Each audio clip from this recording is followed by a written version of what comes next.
आपका स्वागत है चैनल में। दोस्तों सबसे पहले शिक्षक दिवस की हार्दिक शुभकामनाएं। दोस्तों आज हम जानेंगे शिक्षक दिवस क्यों मनाया जाता है, किन महान पुरुषों के दिवस पर मनाया जाता है। वैसे महान पुरुष के जन्म दिवस पर शिक्षक दिवस मनाया जाता है जो भारत के दूसरे राष्ट्रपति और प्रथम उपराष्ट्रपति रह चुके हैं। तो दोस्तों मेरे साथ बनी रहे, पूरी वीडियो देखिए, अंदर देखिए, पसंद है तो लाइक कर दे, कमेंट कर दे और चैनल पर भी सब्सक्राइब जरूर कर दे। तो दोस्तों शुरुआत करें। दोस्तों सबसे पहले डॉक्टर सर्वपल्ली राधाकृष्णन जी के जीवन का परिचय हम कराते हैं। तो आजाद भारत के पहले उपराष्ट्रपति और दूसरे राष्ट्रपति के तौर पर डॉक्टर सर्वपल्ली राधाकृष्णन का नाम भारतीय इतिहास में 100 अक्षरों में लिखा गया है। वे दर्शन शास्त्र का बहुत ही ज्ञान रखते थे। उन्होंने भारतीय दर्शन शास्त्र में पश्चिमी सोच की शुरुआत की थी। राधाकृष्णन प्रसिद्ध शिक्षक भी थे। यही वजह है कि उनकी याद में हर वर्ष 5 सितंबर को शिक्षक दिवस मनाया जाता है। 20वीं सदी के विद्वानों में उनका नाम सबसे ऊपर है। वे पश्चिमी सभ्यता से अलग हिंदुत्व को देश में फैलाना चाहते थे। राधाकृष्णन जी ने हिंदू को भारत और पश्चिम देशों में फैलाने का प्रयास किया। वे दोनों सभ्यता को मिलाना चाहते थे। उनका मानना था कि शिक्षकों का दिमाग देश में सबसे अच्छा होना चाहिए क्योंकि देश को बनाने में उनकी बड़ी योगदान होता है। डॉक्टर राधाकृष्णन का जन्म 5 सितंबर 1888 को तमिलनाडु के छोटे से गांव तिरुमनी में ब्राह्मण परिवार में हुआ था। इनके पिता का नाम सर्वपल्ली वीरामा स्वामी था। वे गरीब जरूर थे किंतु विद्वान ब्राह्मण भी थे। इनके पिता के ऊपर पूरे परिवार की जिम्मेदारी थी। इसी कारण राधाकृष्णन को बचपन से ही ज़्यादा सुख सुविधा नहीं मिली। राधाकृष्णन जी ने 16 वर्ष की उम्र में अपनी दूर की चचेरी बहन शिवाकमु से शादी कर ली। इससे उन्हें 5 बेटी व 1 बेटा हुआ। इनके बेटे का नाम सर्वपल्ली गोपाल है जो भारत के महान इतिहासकारक थे। राधाकृष्णन जी की पत्नी की मौत 1956 ईस्वी में हो गई थी। भारतीय क्रिकेट टीम के महान खिलाड़ी VVS लक्ष्मण इन्हीं के खानदान से ताल्लुक रखते थे। दोस्तों अब बात करते हैं डॉक्टर सर्वपल्ली राधाकृष्णन जी के शिक्षा के बारे में। तो डॉक्टर राधाकृष्णन का बचपन तिरुमनी गांव में ही व्यतीत हुआ। वहीं से इन्होंने अपनी शिक्षा की प्रारंभ की। आगे की शिक्षा के लिए इनके पिताजी ने क्रिश्चियन मिशनरी संस्था लूथरन मिशन स्कूल तिरुपति में दाखिल करा दिया, जहां वे 1896 से 1900 ईस्वी तक रहे। सन 1900 ईस्वी में डॉक्टर सर्वपल्ली राधाकृष्णन ने वेलूर के कॉलेज से शिक्षा ग्रहण की। तत्पश्चात मद्रास की क्रिश्चियन कॉलेज मद्रास से अपनी आगे की शिक्षा पूरी की। वहीं वह शुरू से ही एक मेधावी छात्र थे। इन्होंने 1906 में दर्शन शास्त्र में MA किया था। राधाकृष्णन जी को अपने पूरे जीवन शिक्षा के क्षेत्र में स्कॉलरशिप मिलती रही। दोस्तों अब बात करते हैं डॉक्टर सर्वपल्ली राधाकृष्णन जी के करियर की शुरुआत के बारे में।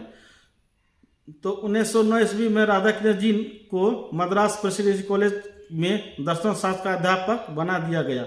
सन 1916 में मद्रास रेजिडेंसी कॉलेज में ये दर्शन शास्त्र के सहायक प्राध्यापक बने।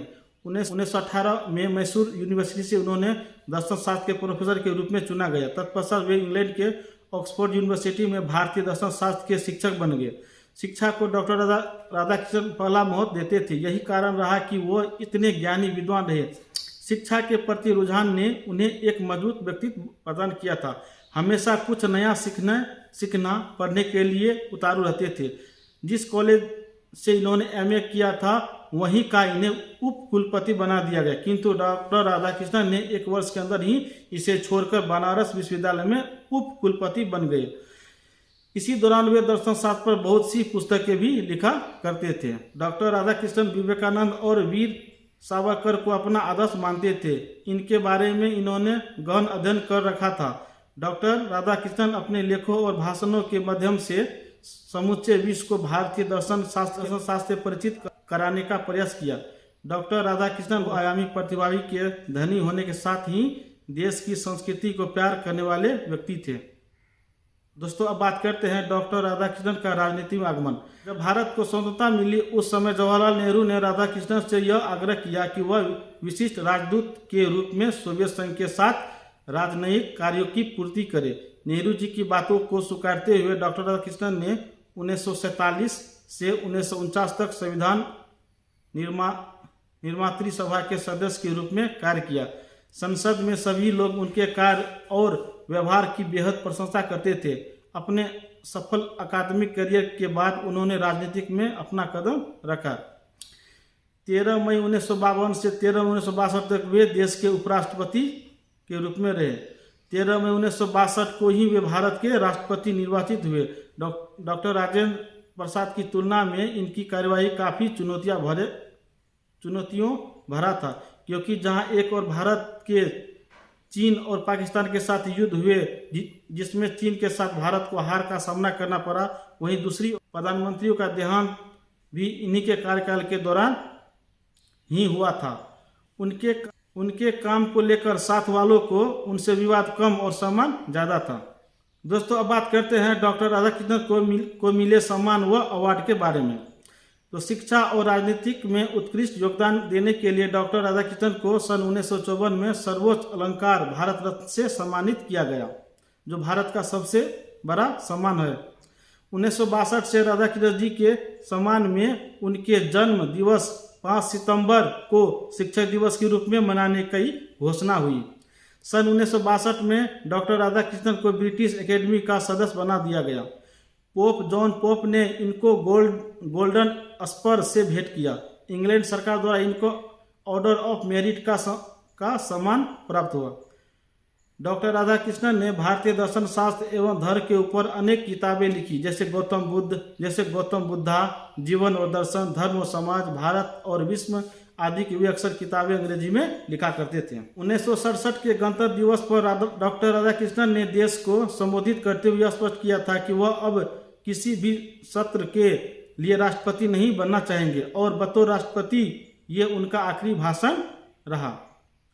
अब दोस्तों बात करते हैं डॉक्टर सर्वपल्ली राधाकृष्णन जी की मृत्यु के बारे में। तो 17 अप्रैल 1975 को एक लंबी बीमारी के बाद डॉक्टर राधाकृष्णन का निधन हो गया। शिक्षा के क्षेत्र में उनका योगदान हमेशा याद किया जाता है, इसलिए 5 सितंबर को शिक्षक दिवस मनाकर डॉक्टर राधाकृष्णन जी के प्रति सम्मान व्यक्त किया जाता है। इस दिन देश के विख्यात और उत्कृष्ट शिक्षकों को उनके योगदान के लिए पुरस्कृत प्रदान किए जाते हैं। राधाकृष्णन को मरणोपरांत 1975 में अमेरिकी सरकार द्वारा टेम्पल्टन पुरस्कार से सम्मानित किया गया, जो कि धर्म के क्षेत्र में उत्थान के लिए प्रदान किया जाता है। इस पुरस्कार को ग्रहण करने वाले प्रथम गैर ईसाई संप्रदाय व्यक्ति थे।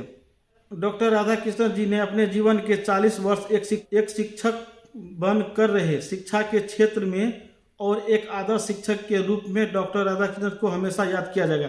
तो दोस्तों, यह थी थोड़ी सी जानकारी डॉक्टर राधाकृष्णन जी के जीवन से जुड़ी, उनकी जीवनी के बारे में। उम्मीद करता हूँ वीडियो अच्छी लगी होगी। अच्छी लगी लाइक कर दे और एक प्यारा सा कमेंट कर दे और चैनल में पहले आप सब्सक्राइब कर दे। तो दोस्तों, मिलते अगले वीडियो, तो टेक केयर।